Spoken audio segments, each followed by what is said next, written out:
It's been a few months since I spoke with you, and I wanted to start the call by saying thank you so much for all of your help that you've given me over the past few years. If you recall, you were actually the person who helped me cure my IBS. Okay. Because I struggled with IBS for 4 years, and at the time I was consuming lots of fluids in tomato sauce, fluids with water. I was probably drinking 15 cups of water a day. Okay. And it manifested in all of these digestive issues, and I was very sick for a long time, and I went to doctors, gastroenterologists, and they all said, you know, there's really no cure. And they tried to give me medications that made me only sicker. And when I came across your Quora page and your profile, you were the only one that was able to help me. So I just wanted to say thank you so much. Welcome. And I really value the resources that you give to people. You're able to help people so much. And in a very giving way, in a very charitable way. So here in the United States, you know, our medical system, we all focus on homeopathy and medications and things like that. But with, you know, a mother who's diabetic and with, you know, other people in the world, you know, we need some sort of solution. And the information that you provide is invaluable. So thank you so much. So right now in my day-to-day life, I'm following the walk and rest routines. I work a pretty active job. I lift boxes for my job and unload trucks. So I burn a lot of calories doing that.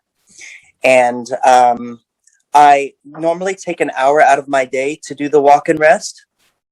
So I'll do 6 repetitions of 5 minutes of walking and 5 minutes of resting. And I normally go through the whole hour in one go.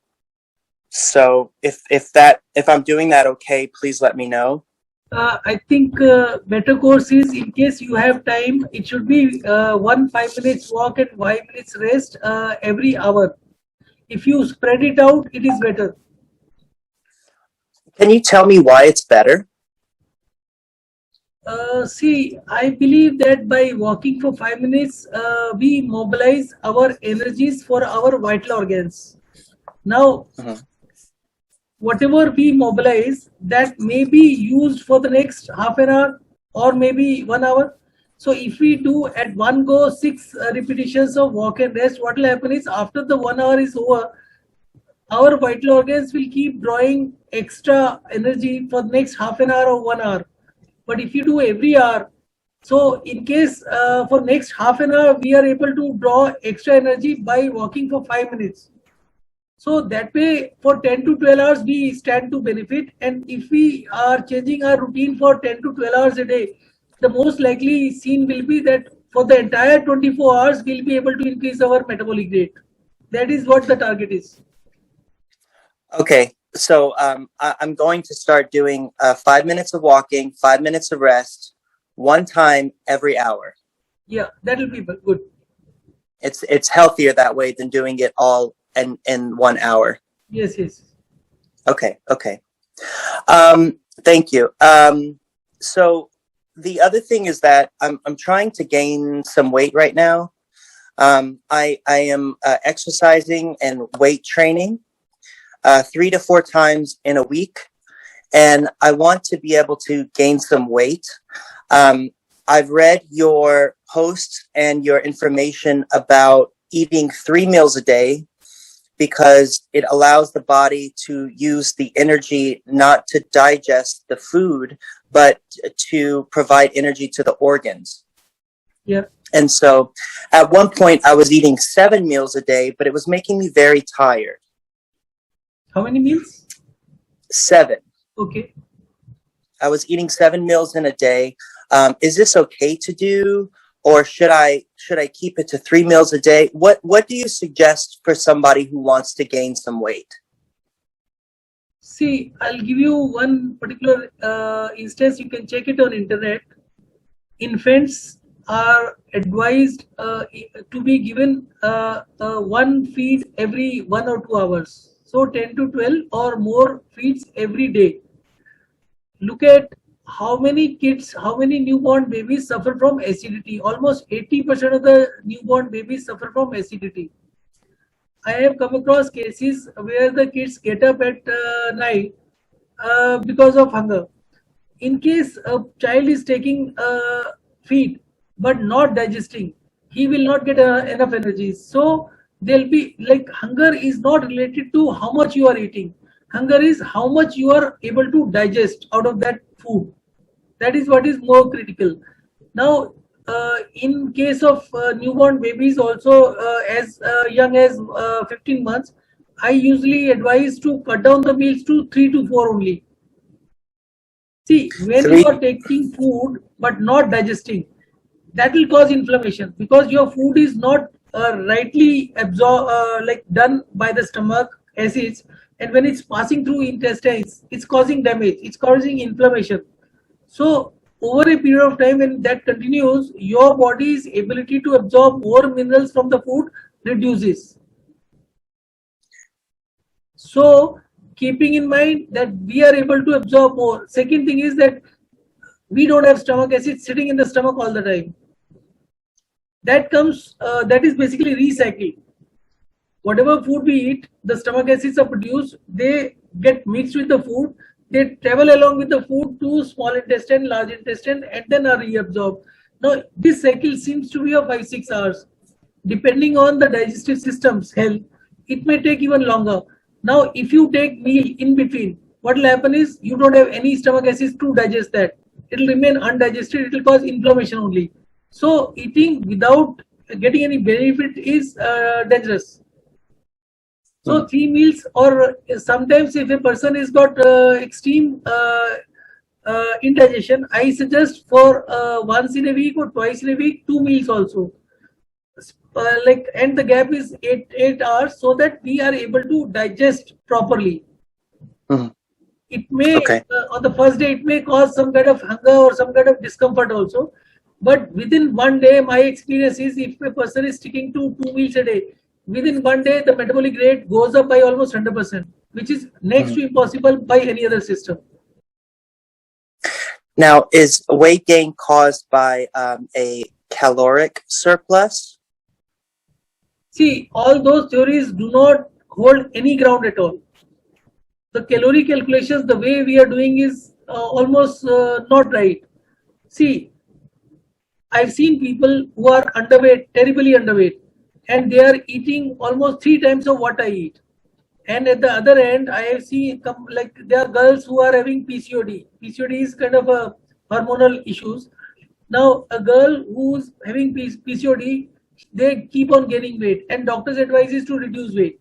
Now, nobody knows how to reduce weight. What they will resort to, they will start eating less. There was a girl who was weighing about 64 kg. She was taking 1 roti in the morning, 1 in the evening, just 2 or maximum 3. And she said that in the last 15 days, she seems to have gained another 2 kg weight.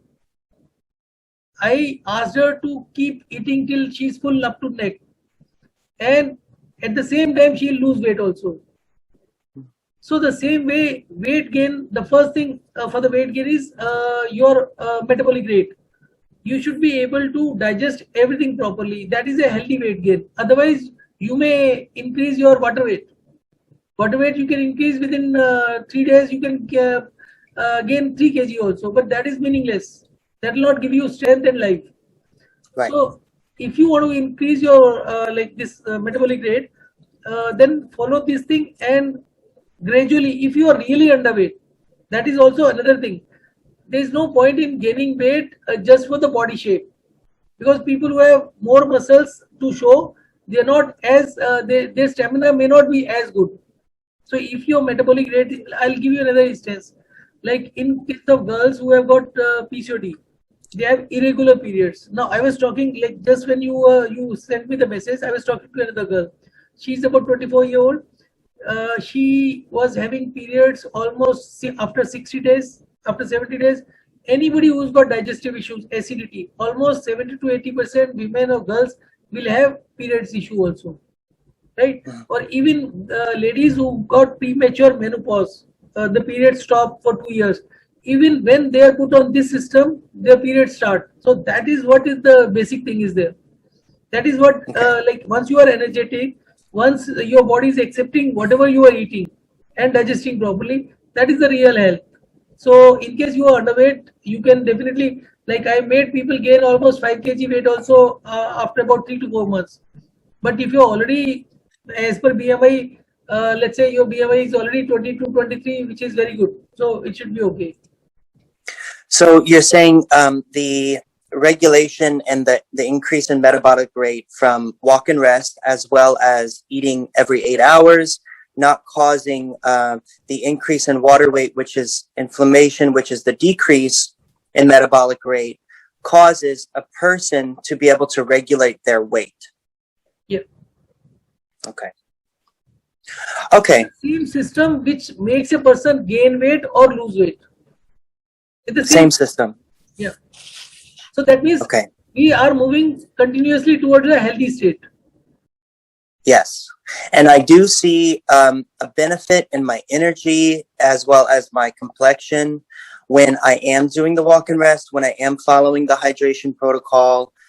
So it's all in unison, and it's making me feel better mentally. I've always been prone to depression as a child and as an adult, but I see the anxiety and depression be pronounced whenever I may drink beer, or I may drink lots of fluids, and that sort of thing, because I think I feel a vitality whenever I'm following the hydration protocol that I don't seem to experience.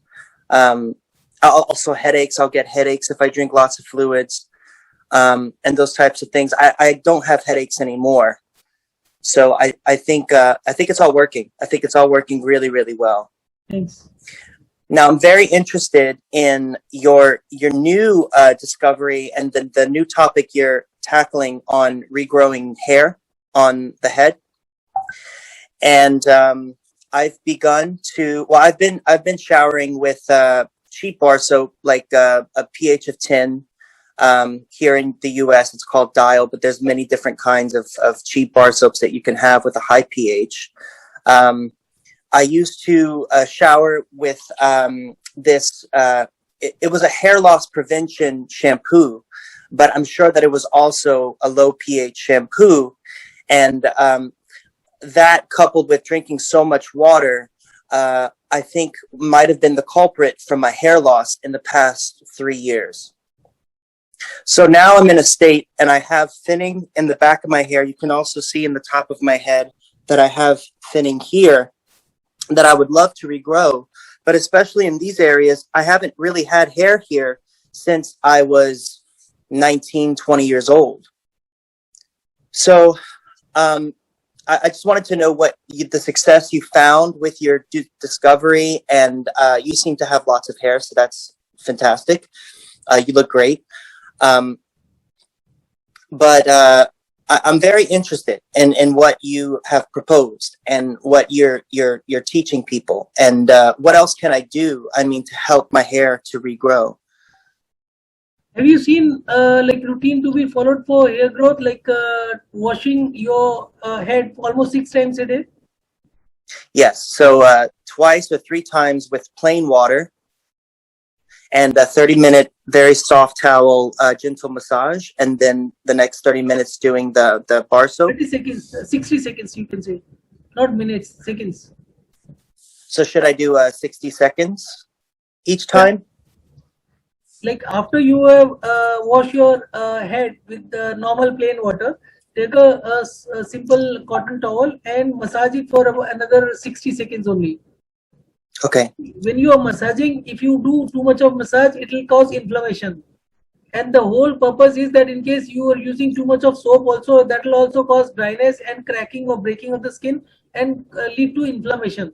So we have to play safely between inflammation and getting rid of the accumulation of oils on our scalp layers. So Right. we are doing two plain water bath so that that inflammation is to some extent reversed. After the inflammation is reversed, we are using soap. It will take care of it will take out as much oil as possible. And the faster we lose the oil, the hair growth will start.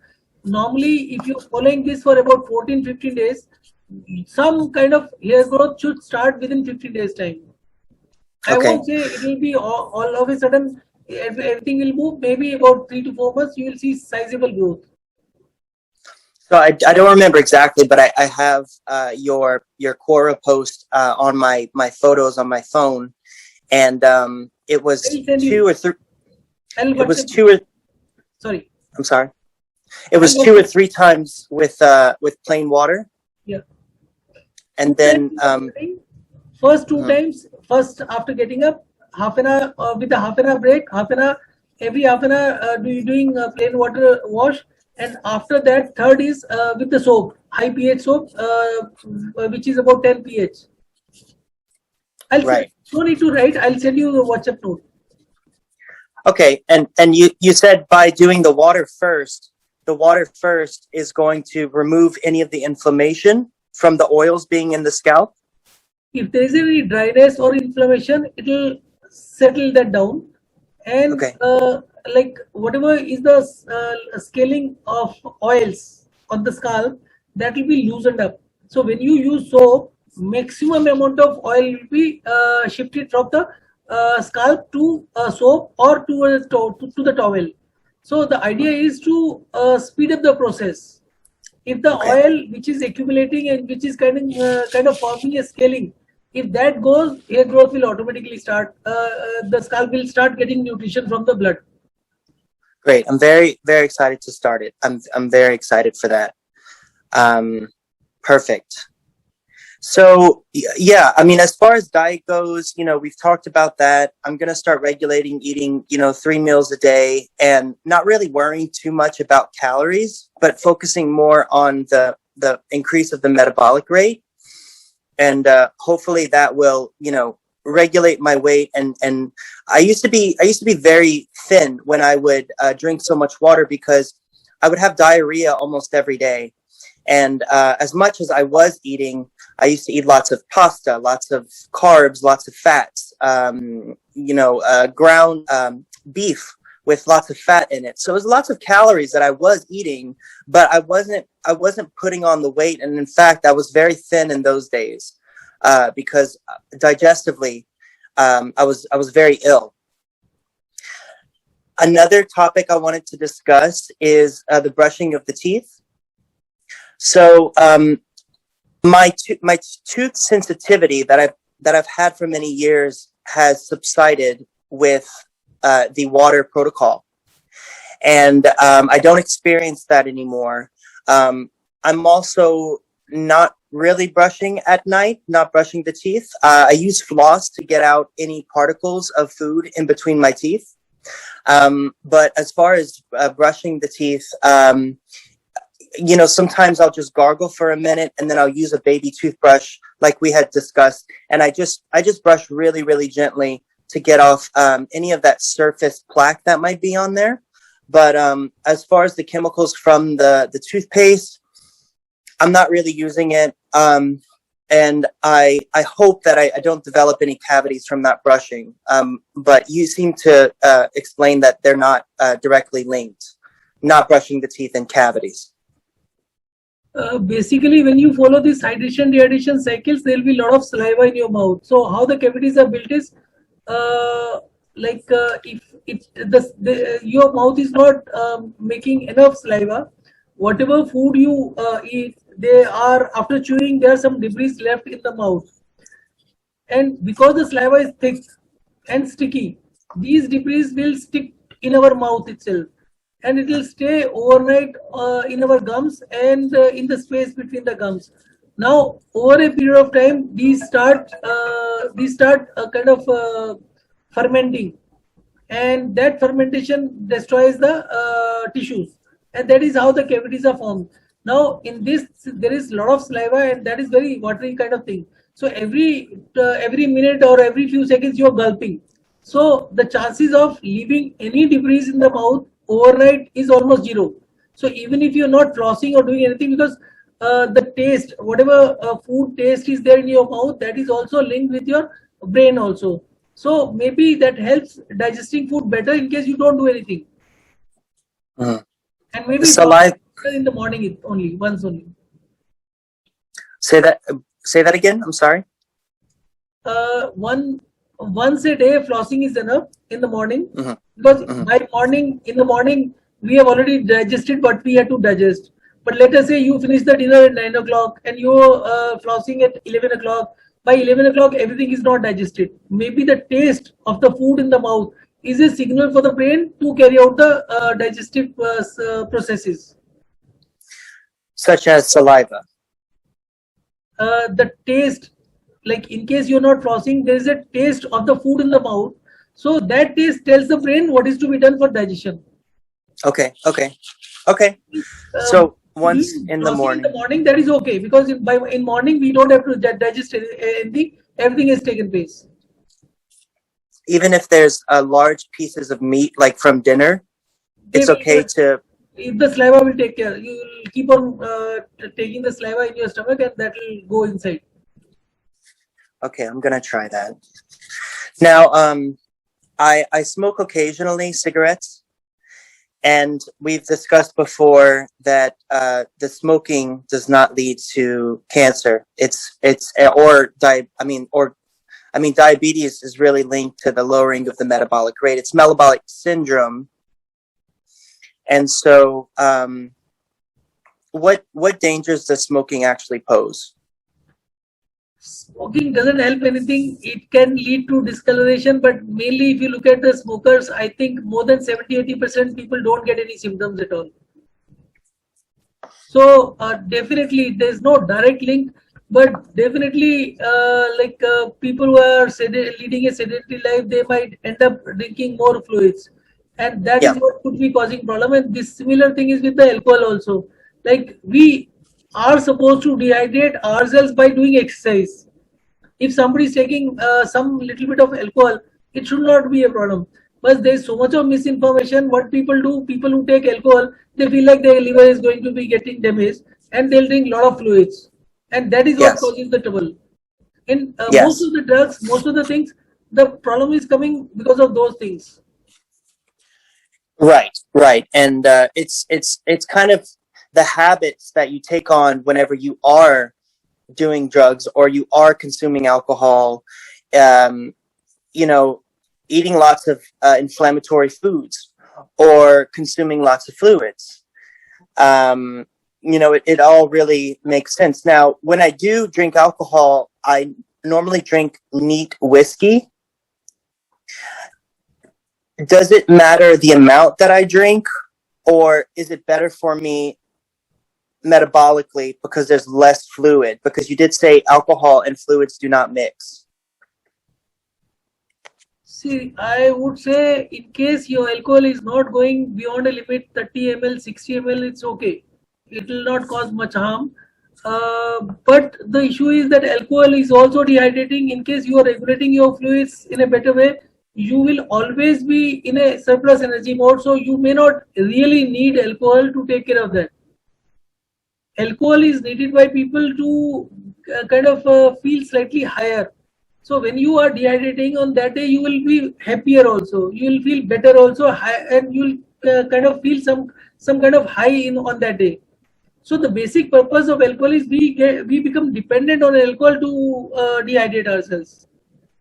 Yeah, and people who have low metabolic rate can oftentimes take to drinking to sort of help with the symptoms that they are experiencing from the low metabolic rate, energetically or with it's. I understand. It's sort of a negative cycle that people take on. So okay. As far as going and sun tanning and going out in the sun, I mean, I wear tanning lotion to be able to prevent sunburn. I live in a very hot region, See, How do you? if you've seen my website, my daughter, when she was in maybe about 14 or 15-year-old, she had a lot of sun tanning. And she used to be a school basketball player. And my wife made her leave the basketball school team just because there was too much of tanning and they had to practice under the direct sun. After that, they kept on trying for next 1.5 or 2 years various home remedies to get rid of that sun tanning. There was no difference at all. Whatever cosmetics, whatever soaps they were changing, nothing was working. Finally, I decided that it may be because of excess use of Dove soap, which is a moisturizer, which claims that it is 25% some milk or some cream. I asked my daughter to stop all kind of soaps for week to 10 days or 15 days. Within 7 days, her friend, one of her friend, made a remark, "What are you using these days? There's a difference in your skin tone." And since then, I must have used the same. I must have seen the same results from tens of people. Again, over here also, maybe we are using low pH things. Our skin is, I don't know what is happening. Maybe a lot of people are drinking a lot of fluids also, or maybe usually sun tanning's main reason is use of excess soap. So one can give up soap for a week or 10 days and see the difference. Sun tanning will go. I will spend an hour to 2 hours in the sun, and I can develop sunburn on my skin. So as a preventative measure, I'll put the SPF sun blocking lotion on my skin to prevent excess tanning or sunburn. Now, is excess... Sorry to interrupt. How many times do you wash your face in a day?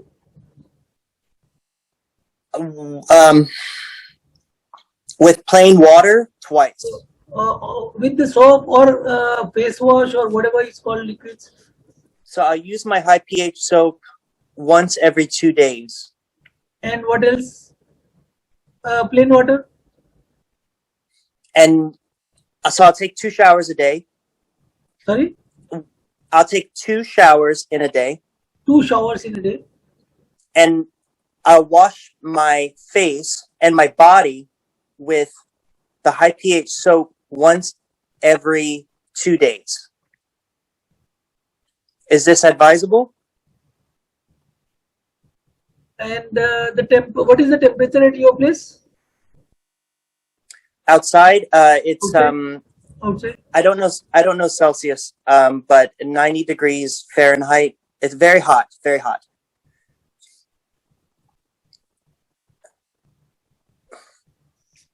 Two baths should be fine, I believe.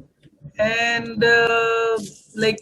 using soap once in 2 days or every day is also fine. In case you may try doing one thing, you may wash your face 2-3 times extra with the plain water. I think sunburn should not happen in case you're following this thing. Excess amount of fluids definitely can play some part, but normally sunburn should not take place. So just try once more and then give me feedback. So excess fluids can cause the sunburn? Extra fluids and any other kind of maybe you are using shampoo at that time, some other cream or some other lotion, some other oil, something on your face. Were you using anything?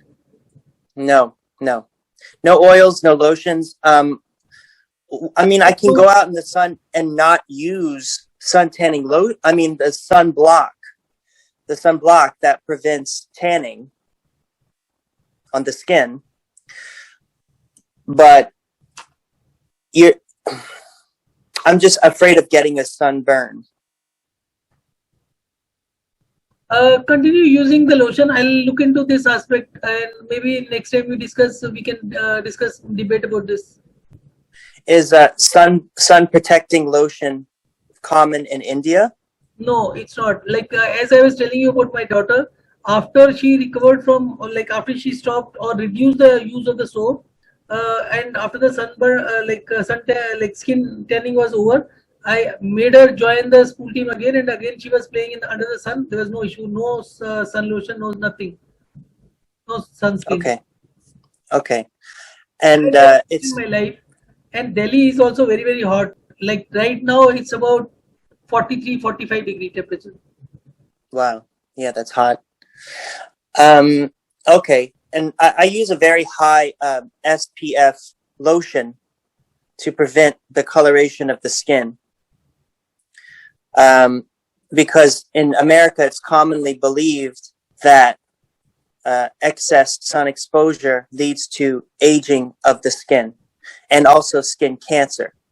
No, no. According to me, if I am like my experience for the last few months, I have been working on my hair and skin.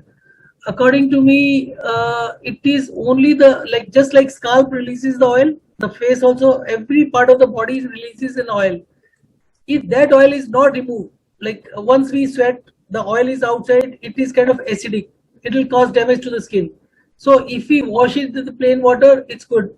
And besides washing with the plain water, it's necessary also to use soap as well with the right time frame. Like maybe you're using once in 2 days, start every day soap, and maybe 2 showers is enough. But just so far as your face is concerned, which is exposed to the sun, wash 3, 4 times with the plain water.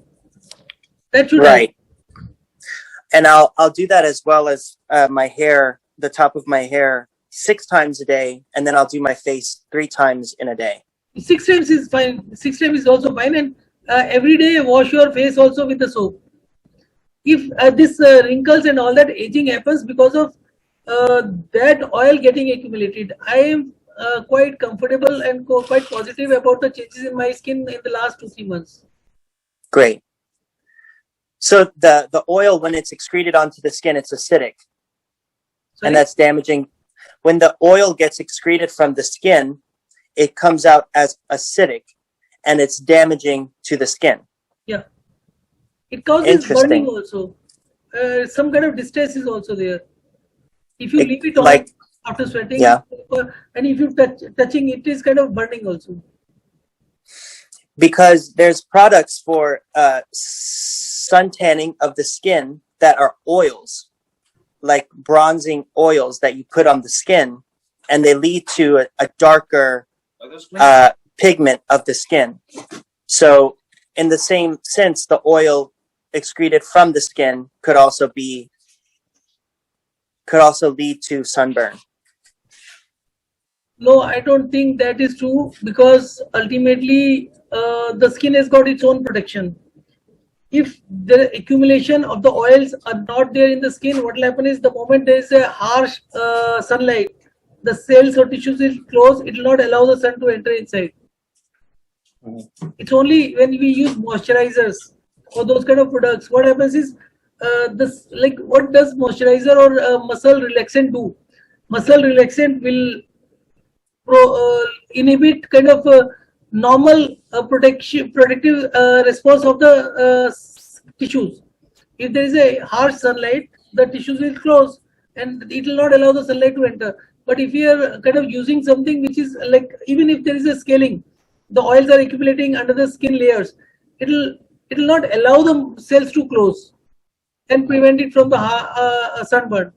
But normally, once we are through with this thing for within a month or two, sunburn should also stop. Okay. So just to recap, every day I'm going to use the soap in the shower 1 time a day. I'll follow the hair protocol as well as washing my face with plain water 3 times in a day. And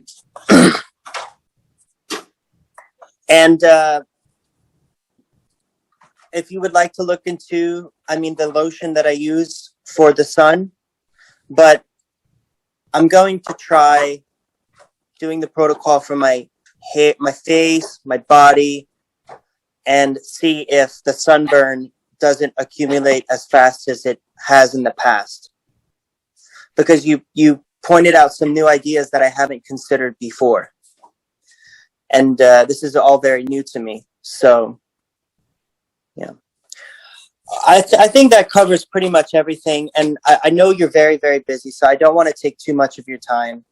but I do just want to thank you from the bottom of my heart for all of the help that you've helped me with. You're welcome. And I am infinitely grateful for your wisdom and for your experience, for all the things that you've learned and that you pass on to other people. It's very charitable. It's humble.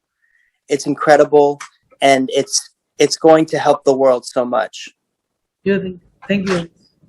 Yes, and if I do have any more questions, I'll try not to send you too many messages on Quora because I know that you're on calls with other people, you're helping other people. But I would really love the opportunity to speak to you again over Zoom. Sure. If that's okay with you. Yeah, that's fine with me. Okay. Thank you, Mr. Bhalla, for all of your information, and have a wonderful day. Thank you. And I'm going to put into practice all the things that we've talked about. Thank you. Okay. Thank you so much.